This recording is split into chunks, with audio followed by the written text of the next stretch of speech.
Hello, and welcome to my C++ tutorial, where I will be going over a couple of nested if statement tasks. So these are the tasks we're going to do today, starting at number 8. So what does it say? We need to write a C++ program that will ask you to enter a number. If they enter a 5, you display you win. If we enter a number above, we say too high and try again, asking them to input another number. And then if that second number is a 5, we display we win, otherwise we say you lose. Then we come back out and say, if the first number entered is lower than 5, we say too low, try again. And if the second one's a 5, we say we win, or we can say you lose. How are we going to do this? Well, let's have a look, shall we? How about we do an int called val, and then what we'll do here is we will do a cout and say enter a number.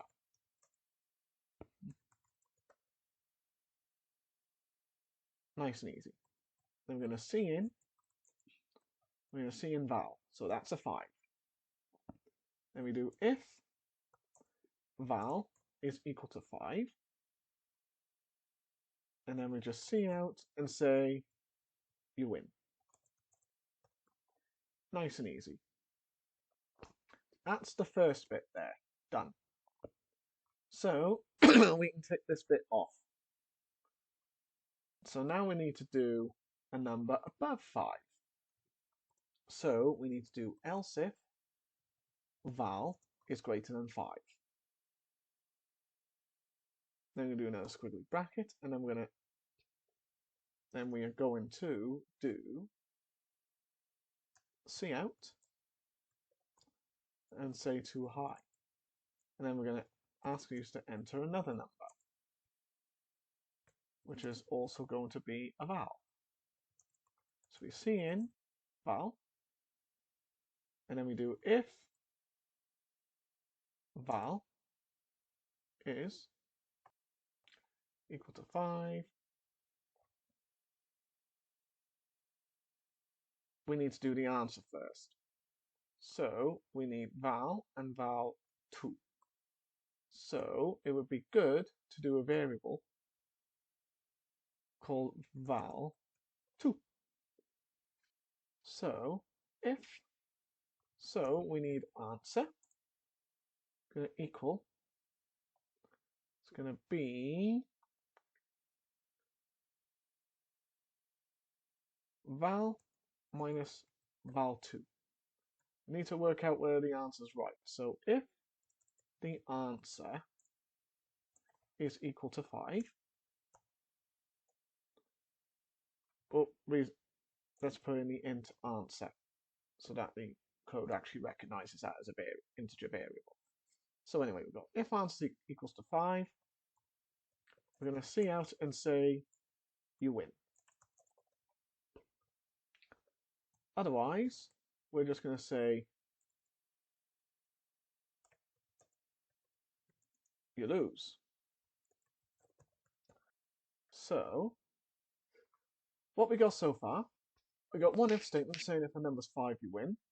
If it's higher, we're going to say it's too high, and then we're going to ask you to enter another number.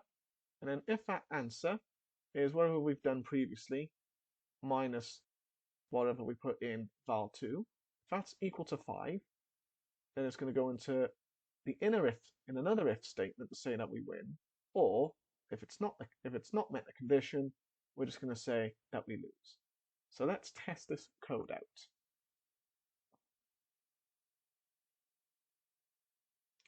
So I'm going to enter number 5. Win. That works. The reason why we're testing this now is because you're better off having some of your code working and all of it not working. So let's say I'm going to do 6.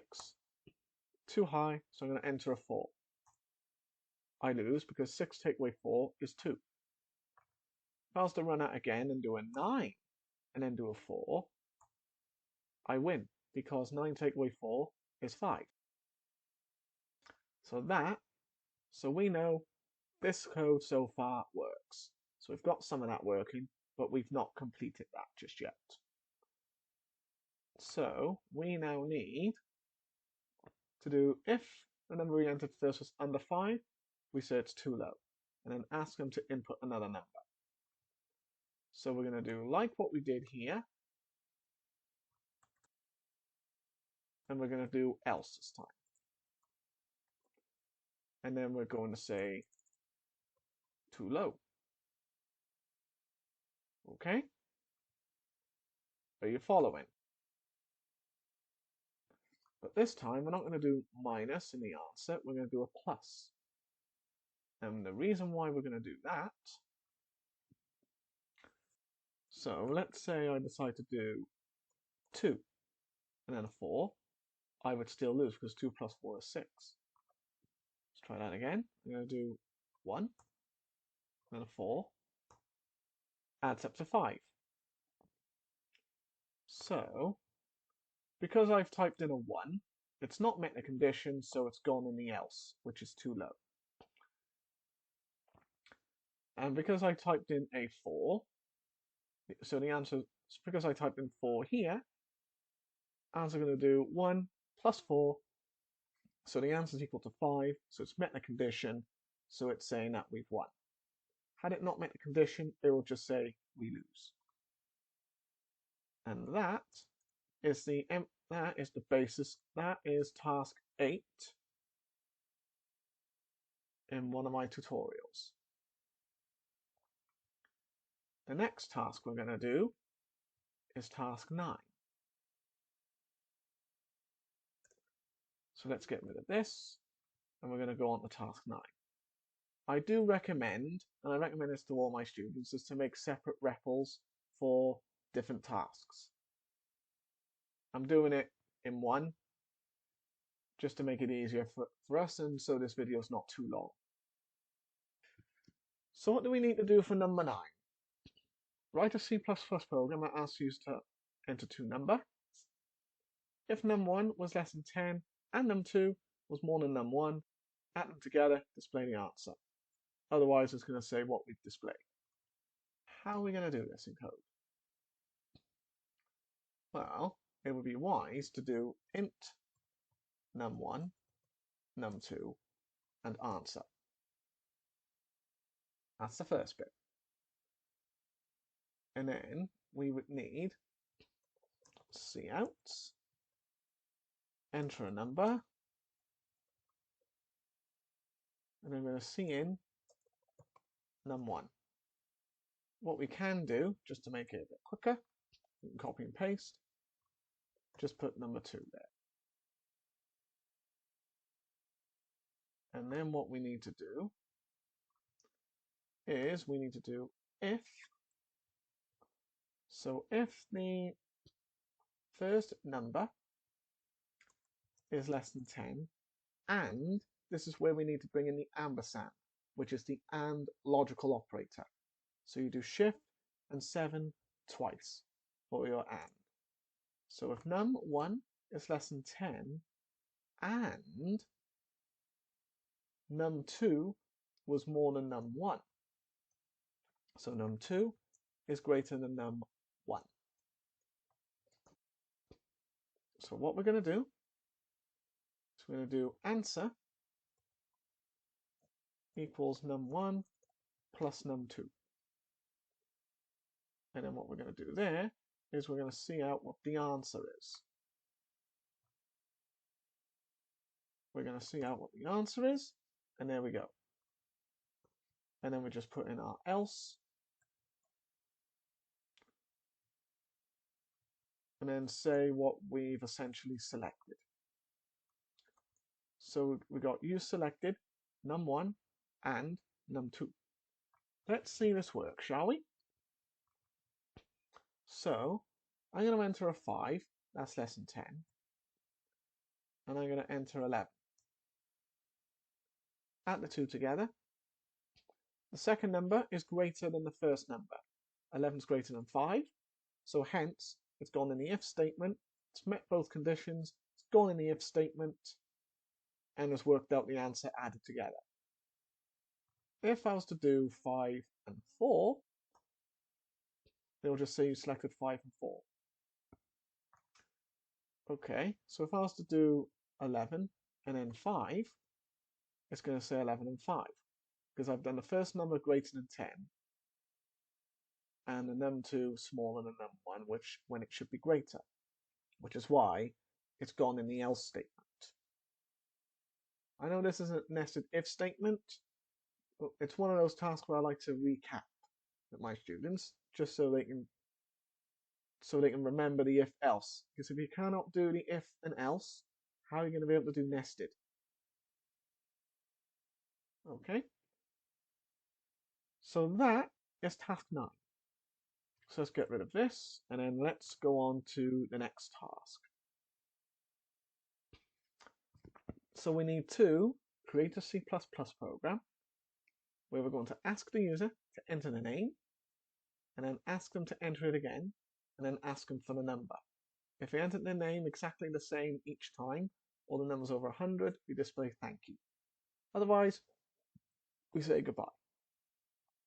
So when you're doing names, this is where we need to do include string, which will allow us to actually work with string variables. So I'm going to do string name. I'm going to do int. I'm going to do int val because it's asking us to enter a number. Okay.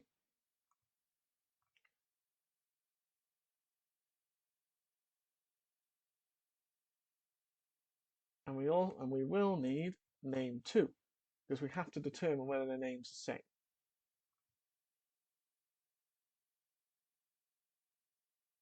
So it's just the C-ins and C-outs, like normal. Asking the user to enter a name, C in the name, ask them to enter a name again, and then ask them to enter a number.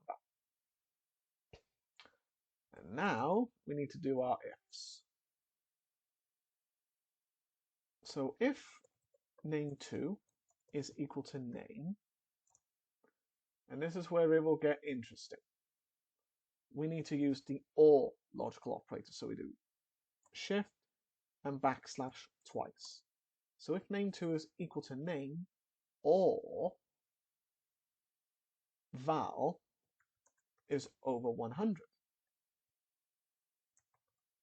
So OR is another logical operator. So in that, we just need to see out thank you and end line. Then we're going to go into else, just say goodbye.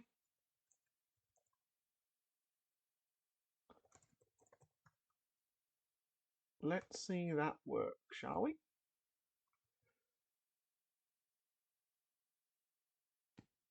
So enter a name.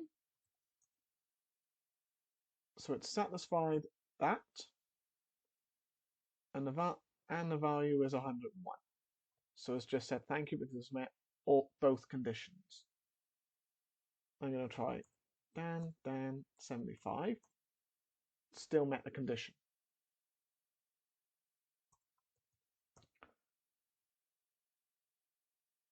100. It's not met the condition because the name's not exactly the same, but the value is 100. So I'm going to try that again. It's saying thank you now because it's met the val is greater than 100, but the name2 is not equal to name.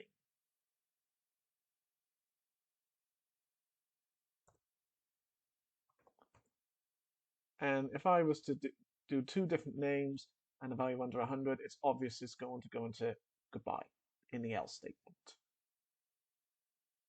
And that is task 10. Well, I hope you've enjoyed my video. So please remember to like, subscribe, and share my video as far and wide and my channel. And I look forward to making the next video for you soon.